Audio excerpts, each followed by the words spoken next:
Hey, I'm Alex Radcliffe from Board Game Co. and today I'm reviewing Innovation from Carl Chudyk and his Asmadi Games. Innovation is a 2 to 4 player tableau building game, or sort of tableau. I guess it's basically a tableau building game, in which players are going to be playing an absolute ton of cards, all with the goal of achieving a variable number of achievements depending on the player count and the number of expansions in play.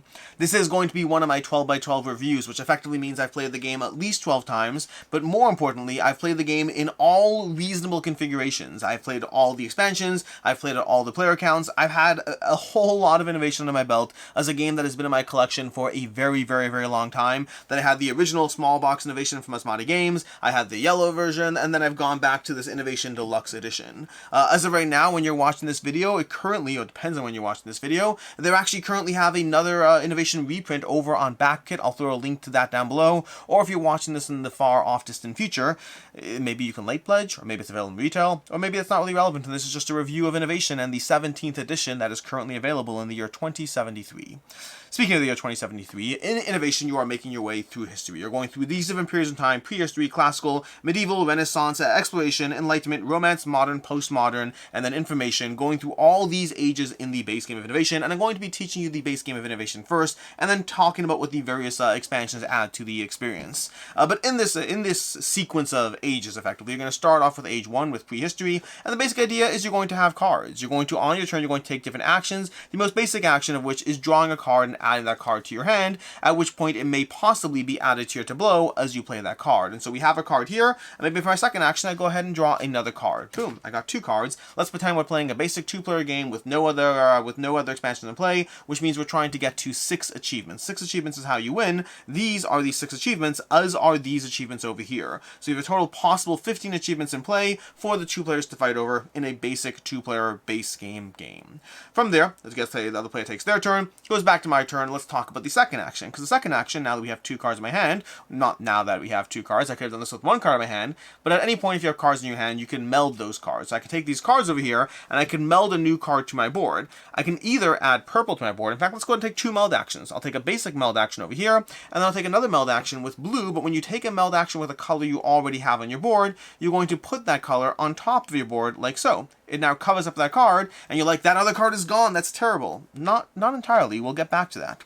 That's going to be the first 2 actions you can take. You can draw and you can meld. The next action is you go ahead and activate one of the abilities on your card. So it comes back to my turn, I look at my cards over here, and we have different abilities in play that we can take a look at over here.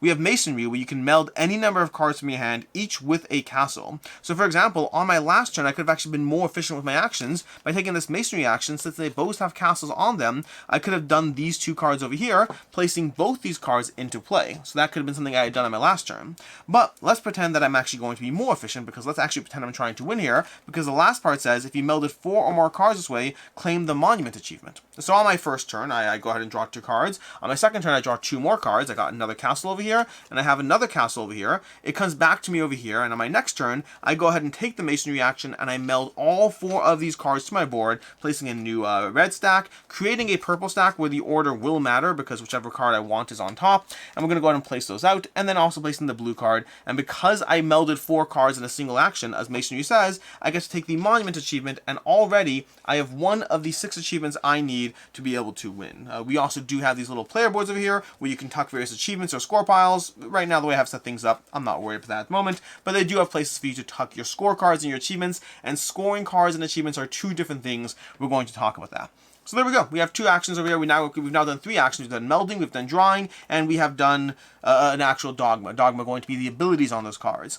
Now there is a catch on those abilities, which effectively at any point you are weighing up the number of symbols you have versus the number of symbols an opponent has. So when I did the Masonry action, if I did not have the most castles, then the opponents on the board who had the same number or more castles than me could share in that effect. If they do so, I will get to draw a card equal to the highest card on my board, but they'll go ahead and benefit from the action, and they do so first, which is important, especially when you have cards like that where you can claim an achievement, because once the achievement's claimed, it's gone. If you have that achievement, I am 1/6 of the way towards winning over here, but somebody else could have been if they have the same number of castles and I share that effect with them. Now there's a different kind of dogma effect in play, and that's when you demand something. Sometimes you're doing a dogma effect that's for you, and you might share that with somebody else and it benefits them too. Demand effects are negative. They're like, I demand that you do this. You give me 2 cards from your hand. Transfer a card from your score pile to mine. Things like that that are negative, and you can only demand against somebody who has less of that symbol than you. And again, that's going to be specifically over here, I demand. You can see that little castle on the card. Even though this card has multiple symbols, 2 castles, the card symbol, as well as some crowns, the demand effect is going to be looking at castles over there. The next thing to be mindful of is you're going to be adding cards to your score pile. Throughout the course of the game, there's going to be many ways to add cards to your score pile, all based on these various dogma effects, but effectively you're going to look at a card, and a card's going to say something like, they add 2 cards from your hand to your score pile. You'll take those cards, let's pretend we have 2 1s over here, you'll take those cards, you'll tuck them into your score pile, which we'll pretend fictionally is over here for right now, and then whenever you have a score pile that has a card sum, that's sum, not the number of cards, but the sum of the cards, so for example, if I happen to have a 3 in my score pile, right now I have a sum of 5 in my score pile, I can take an achieve action. An achieve action is where you look at the cards in the middle over here, where you have 1 random card from each age that's been removed from the game, and you take this 1 over here, because you take any card that you have a top card of at least equal to that value, which I have a top card equal to 1, and you have a sum of 5 times that value, so you need 5 in your score pile to claim a 1, 10 to claim a 2, and so forth and so on, and then you take an achieve action where you take this card and add it to your achievements, and now I have 2 achievements, and I'm 2/6 of the way towards winning the game. That's the core principle. You draw, you meld, you dogma, and you achieve to get your way towards the number of achievements you need to actually achieve victory. And whenever you would draw a card in the game and you cannot draw that level, you always draw higher. So if a card effect says draw 3 1s and there are no more 1s in play because they've all been taken by opponents, then you start drawing 2s instead, and you start drawing those 3 2s to your hand. That's going to be helpful because in general, the way you draw cards is whenever you have a number on your table, you always draw equal to the highest number on your current tableau of cards. The last thing to kind of talk about before we dive into all the things expansions add, well, 2 more things to talk about. First of all is all these achievements on the side, these additional 5 achievements you have, there's always 2 ways to score them. Certain cards will reference how you achieve them, but they also have certain effects on them, such as, having 3 of each of the 6 or so symbols in the game. If you have all of those, there's 6 symbols in the game, have 3 of each of those, then you get that effect. So there are always ways to get them inherently, and then specific cards that will let you get them. And then lastly is splaying cards. Splaying cards is going to be a big part of the game when you play through innovation, and there are many effects that will let you splay cards. And when you splay a card, you splay it left, right, or up. Left being the least powerful, right being strong, and up being the strongest. And when you splay cards, you effectively splay the entire stack of cards. Left would be this way, so you can have more symbols in play, which is going to help you have more and more symbols to be able to achieve certain things. Not to be able to achieve things, to be able to, there is a card that if every one of your cards is splayed right or up, you get to take one of the achievements. But past that, you just have more symbols in play, which lets you have more dogma control over the state of the board. Rinse and repeat this symbol. Every single turn you take 2 actions from draw, meld, dogma, and achieve. Do that until you eventually have your required number of achievements based on the player count, the number of expansions, and that's how you play innovation. As far as my opinion on innovation, I like innovation a lot. With caveats mind you, but I like this game a lot, and I've liked it for a very long time. The biggest thing I like about it is just the sheer amount of cards you have going on, and therefore the combination of what your tableau looks like at any given point in the game. The game's all about trying to find the right dogmas, the right cards, take the right sequence of actions, so that you can work your way as fast up those cards as possible to be able to get the stronger, more powerful cards. You're working your way through history. If I can be in the Renaissance while you're stuck in the Classical era, I will have more control over different abilities, and it's all about trying to find those ways to leverage your way up that totem pole to be able to put cards into your score pile to achieve various achievements, and there's just an absolute ton of powers and abilities in play in a way that gives this game a ton of replayability and a ton of fun, a game that is held up over time. There's a reason it's being reprinted again for whatever number of time this is. Innovation just gives you a ton of stuff. The one negative downside of it, and one of the things that I would caution you to be mindful when you play this game, especially if you're playing it at any player count higher than 2, is the more players you have and the more cards you have in players' tableaus, the harder it is to in any way track what players are doing. On my turn, I can do a ton of things on my turn. You saw I took an action where I melded 4 cards in play. That means my entire tableau changed on my turn, and now it's up to you to either read every single card I have, or just kind of worry about your own tableau, and occasionally I'll do things that demand your attention, and you'll be like, you can do that? And you'll react and respond and start building out those symbols. But effectively, there's 2 ways to play innovation. The first way is where you really are trying to be mindful of every single card on every player's tableau, and that is easily the most strategic way to play innovation, and in my opinion, the least fun. I don't want to be constantly reading your cards and checking your board for updates every 3.5 seconds, and so for me, the way I personally play innovation is I focus on my tableau, and when your tableau occasionally does an ability or power in some way that messes with me. I try to react and respond as fast as I can, but I'm just not interested in reading 4 new cards after you did something on your turn. And so that's kind of the mindfulness I'd encourage you to walk into innovation with. The idea that you do have to choose between a game where you are focusing on everything or a game where you're focusing on your own things, possibly to the detriment of getting hit with things that you could have seen coming had you taken that extra time. But past that fairly large critique, I really like innovation. It's a strong game for me, one that I really appreciate and enjoy what innovation has to offer. Which brings us to the expansions. Now the expansions, there are 4 separate expansions over here. There's going to be, I have to remember the names over here. We have Cities of Destiny over here, we have Echoes of the Past, we have Figures in the Sand, and the last one, I always forget this one, Relics, I think. Relics, let's go find the rulebook for this one. It's like Relics or something, I have to remember the name of it. We have Artifacts of History, that's the last one. Artifacts of History is the last one. It has Relics in it. But those are going to be the 4 expansions you have for innovation. They all add different things, and the first thing they add, there's a lot to add over here, but the first thing they add that we're not heavily going to get into is they all add different achievements to the game state. These are all going to be side achievements. It's similar to the way you have achievements over here. You're going to have all these other achievements, and they operate differently. These ones are going to be from Figures in the Sand. These are actually more interesting in the sense that these can actually be pulled back and forth between players instead of being locked in once you get them. But we'll have all of these that, again, will be referenced by cards or have instant things that you can do in the game. And you're going to have Relics from the Artifacts of History. Just a ton of these that we're not going to heavily go into them. They're just more achievements to in some way add to the game. And speaking of which, so there's a little chart in the rulebook as you add in expansions, there's more things happening, and therefore you require more achievements to actually win the game. Again, there's a little graph or grid based on player count and number of expansions. And to that end, let's go ahead and dive into the expansions one at a time and what they offer. And it's worth noting, you can add any of the expansions on their own, or you can mix and match in any configuration, and there are rules around them. The basic idea, and again, we're not going to go heavily into every aspect of them, but let's start off with Cities of History over here, because Cities of History, I might be messing up the names. I'd always like the Cities of History. There's Artifacts of History. So the cities in the, I can never remember this. Cities. I'm gonna blank on this. Let's go ahead. We got the.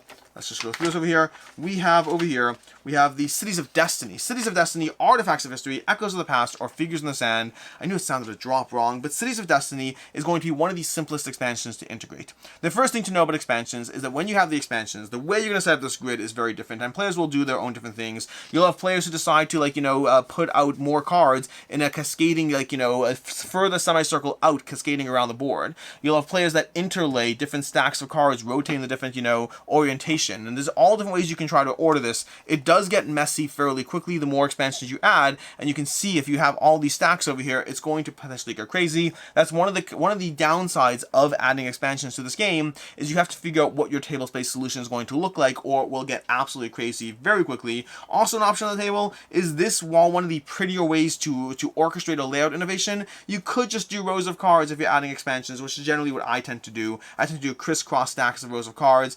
It's not as pretty as what we have here, but it is functional. But Cities of Destiny is going to introduce the way that you add cards to the game is you're going to, whenever you play a new pile of cards, so for example, right now I do not have a green card in play. Were I to play a green card, let's pretend I had a green card, if I were to play a green card, as soon as I play a green card, if I don't currently have a city in my hand, I'm going to add a new city to my hand, so I'll take one of these cities from whatever age I'm currently taking from. So you can see right now I already have a top card of value 2, so I'm going to take a city of value 2 and add it to my hand, and you'll notice these are very symbol heavy, because they're all going to give you different things. The first is we have these different bonus markers over here, which will add to your score pile value. So right now I have a score pile value of 7, and in general these bonuses are going to be on lots of the expansions, but the way it works is your highest bonus adds that value, every other bonus just adds 1. So if I have a 7 and an 8, it adds 8 plus 1 to my score pile value.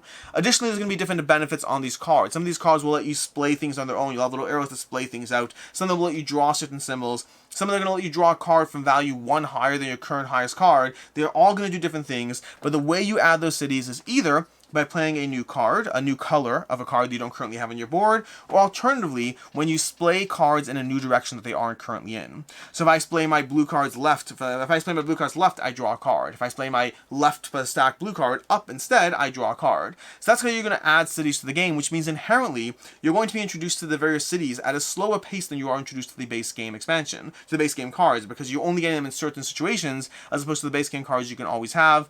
But the cities are a fun, simple addition. That's all you really need to know. All you really need to know from what I just showed you over there is going to be some of these cards over here are going to let you splay your deck in certain directions. So you can see over there, this one's going to let you draw castles over there equal to the current stack number and draw cards and add those. This will let you draw a value of +1, and you're going to be having more and more of these bonuses on the board. But that's all you really need to worry about as far as playing through cities over here. You're going to have that simple, just those simple bonuses in play as you go through it. Nothing overly complicated. It's a simple, clean expansion to add, and it's the first one I would encourage you adding.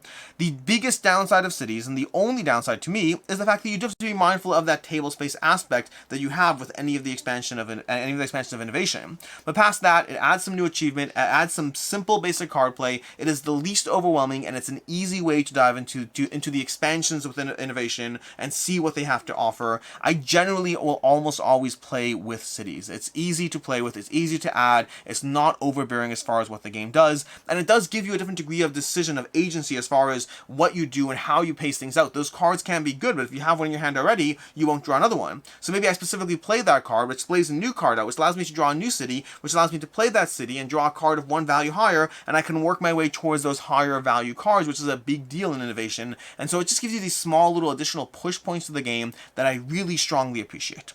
The next expansion that I would almost always recommend or add is going to be Echoes of the Past. Echoes of the Past is going to be this deck over here, and the way you draw Echoes cards in the game is, in general, if I need to draw a card and my hand is empty, then I draw a basic game card. So for example, right now, my highest top card is a 2, so I would go ahead and take a 2 and draw it to my hand. On my next draw action, if you have at least one card in your hand, the next card you draw is going to be from the Echoes deck. So your first card is from the base game cards, and the third card would be from the base game cards, but your second card is going to be from the Echo stack over here, where I take one of these cards from the Echo stack, and these tend to be a little bit more fun.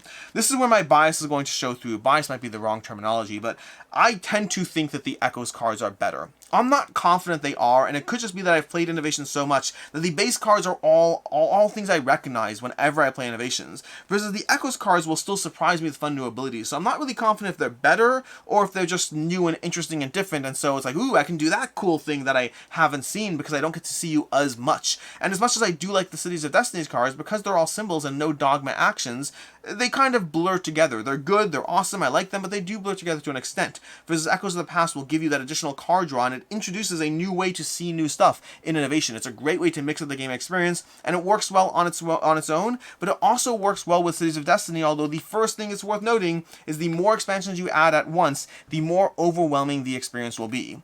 This is a game, Innovation Specific is a game that I would highly recommend you play each expansion on its own before you mix and match. Play 3 or 4 games with Cities of Destinies before you then play 3 or 4 games with Echoes, and then once you have 3 or 4 games of both under your belt, then go ahead and mix and match them, because otherwise you're going to miss triggers. You're going to miss so many small things, and it's worth rereading the rules here and there once you've played them, because you're going to be like, oh, I don't draw a city if I already have a city in my hand. I completely missed that. There's so many small little rules that it helps to solidify those rules as you go through them. But past that, Echoes is great. I like Echoes a lot. It gives you a few new things as well. It has additional cards like these little symbols over here. So if you have this symbol splayed under a stack of yellow cards, you now have additional abilities that are happening as well. So it kind of has a mini ability called, funnily enough, an Echo that is going to cascade whenever you activate that entire stack of cards. And that's an additional thing to be mindful of and to consider as you go through the game. So it's the most basic of the innovation expansion that really adds meat to the game. Again, cities is kind of like a nice little thing, but the lack of dogma abilities means it doesn't stand out quite as much, and I highly recommend Echoes as a good expansion that I'm just all around a fan of. That's where we move to Artifacts of History. I have to peek over to the side over there. Artifacts of History, the purple deck over here, and this one I'm far less confident of. I like Artifacts of History, but now we start moving into an area where what Artifacts adds is it adds some interesting things, but I'm not as confident that I love Artifacts. I like it. I generally will play with it, but if I'm trying to think of how I recommend playing innovation, I'm almost always going to play with Cities of Destiny, and I'm almost always going to play with Echoes of the Past.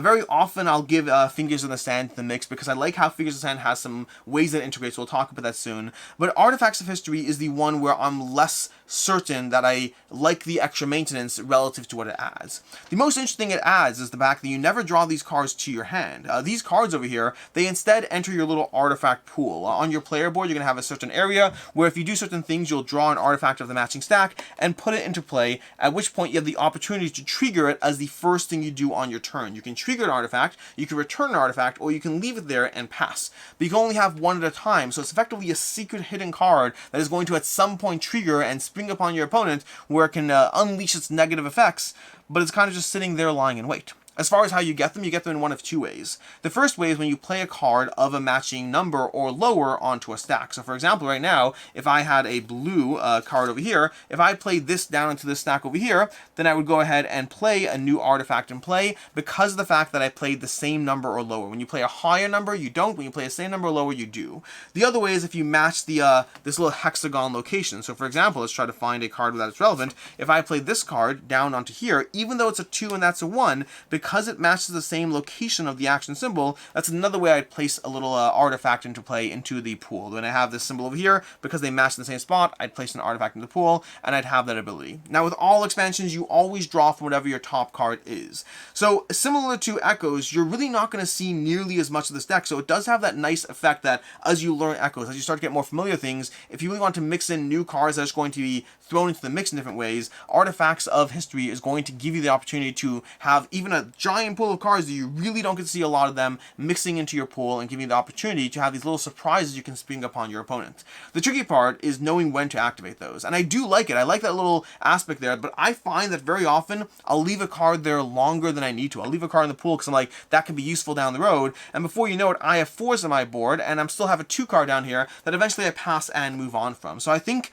I really like the concept of artifacts. I like the concept of having these cards in play, and there's some new keywords. All the expansions add new keywords, and an artifact is going to be the idea of compelling. Compelling is the kind of the reverse of sharing. It's when you have more of a symbol that I specifically compel you to do something. So for example, even right now, these Babylonian Chronicles over here, I compel you to transfer a top non-red card with a castle from your board to my board, and that's relevant specifically if you have castles, and if you have more castles than I do as you go through the game. And so those little surprises that kind of force you to trigger something based on having more, it's a nice little twist on the way innovation normally works, where you usually want more in the game. So I like artifacts, I think it's good, I just don't know if it affects my gameplay. It's not as smooth as Cities, and it's not as impactful as Echoes, so I still like it. I still recommend it as a fun little expansion, but probably my least favorite expansion to play.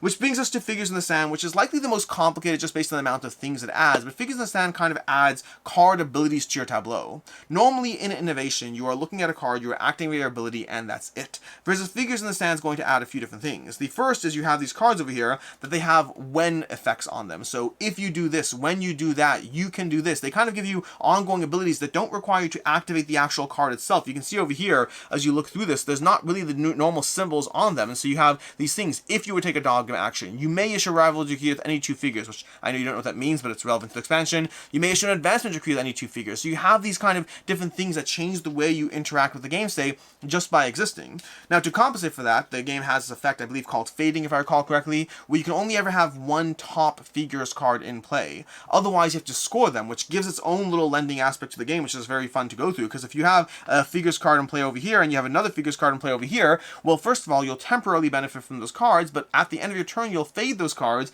place them into your score pile, so it's a way to more interestingly get cards into your score pile as you go through the game, while also having an ongoing tableau effect to the way your board operates. In addition to having just tons of powers and abilities at your disposal, you also have an effect that you can generally activate. So overall, those fading effects, those figures effects, and the concept of fading is another fun little twist to the way this game works. As far as how you get these cards, because every one of these expansions has a special way that you get these cards, you get these cards in one of 2 ways. The first is when you achieve certain things, you're going to have other players draw cards. It has that additional level of interaction that as you achieve things, other players are getting these cards for you. The second, and the part that I particularly like, is when you would normally share a dogma effect. Normally, if I would take an effect and you would benefit from that effect, normally I get to draw a card. But if you're playing with Figures in the Sand, I get to draw a figures card. And that gives an additional incentive. That suddenly changes the whole game. Suddenly that thing I do that lets you draw a card that I did for me but you benefit from, well, I get to draw a figures card. And if I want those figures cards, and they can be very cool, they can be very impactful to the game state, especially because this is the expansion that has those achievements that pull back and forth,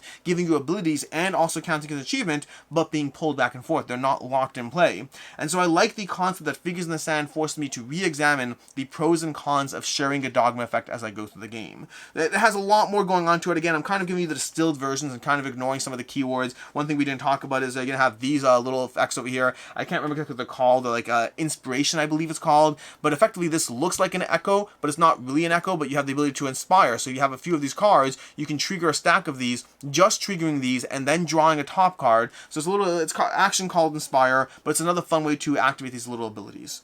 So overall, my opinions of Figures in the Sand is very simple. play with Figures in the Sand on its own. This is like definitely more so than all the other expansions. Play with this expansion on its own for like 3 or 4 plays to get that kind of the way it works under your belt. That has a lot of effects, has a lot of things going on, and especially if you mix it with echoes, it's easy to mix up those inspires and those echoes. So there's a tiny little symbol on them, which is easy to see once you know what's happening, but it's easy to miss if you're not confident with the expansions. But I really like what Figures adds as far as that additional incentive to share, and just in general having the tableau effect, which gives you a different way you approach the way you play the game, and then the fading aspect, which gives you instant access to your score pile, is a fun little element as far as how you're going to work with your cards and with your decks.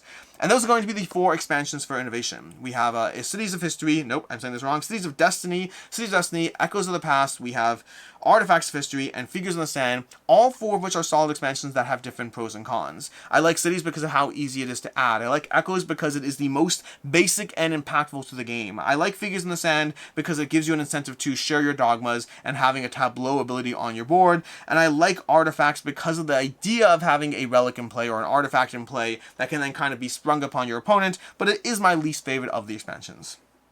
Where does that leave me? What's my opinion of this game? Innovation has so many cards and abilities, you will never see what this game has to offer. You'll never see it. I think I've seen almost all of the base game cards. That's not entirely true, actually. The 10 deck, the way this game works is usually the game is won before you hit those 10s. In fact, the game immediately ends. If you would draw a card that's above a 10, the game immediately ends, and whoever has the higher score pile wins the game, which does sometimes happen as a fun little gimmick in the game as far as giving players something else to be mindful of other than just achievements. But past those 10s, which I don't know if I've ever seen them all, I probably have. It's just been, I've had this game for a long time, like I said, but I've seen most of the base game cards, easily all the base game cards in the first like 7 or so ages, and adding the expansions to me is what keeps this game alive.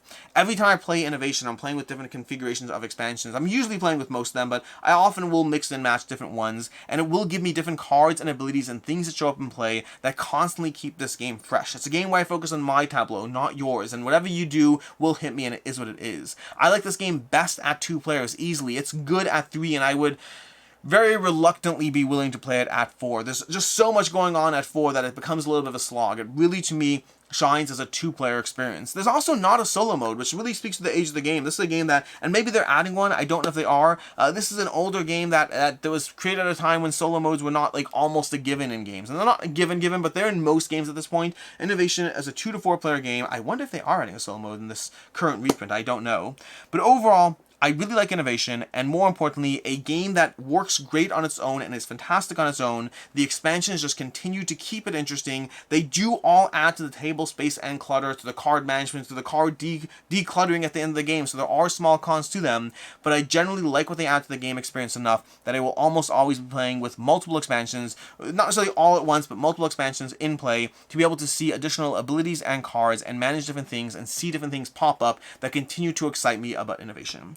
Overall, to me, this game is a 4 out of 5. It's not the best game, and the thing that really holds it back for me is the thing I said at the very beginning, which is I kind of feel like to play Innovation is to play my own little game, because if I'm really playing it strategically and optimally, I'm going to look at all your cards, and that would make it less fun for me. Which means when I play Innovation, ultimately I am always choosing to not play optimally, because that improves my experience, and that's something that always does bother me when it's present in games.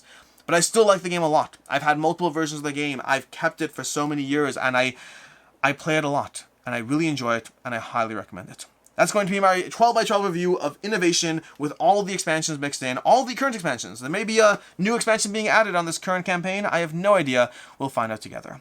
In any case, then until next time, recommendations. If you're looking for recommendations, there are 2 other recommendations I can give you. One is going to be Glory to Rome. If you're looking for another game that gives you that Innovation feel, and if you're looking to spend way too much money on an out-of-print game, Glory to Rome is one that I highly recommend checking out. And if you're looking for one that is more accessible, similar to Innovation, and I can't remember the name offhand, also designed by Carl Chudyk.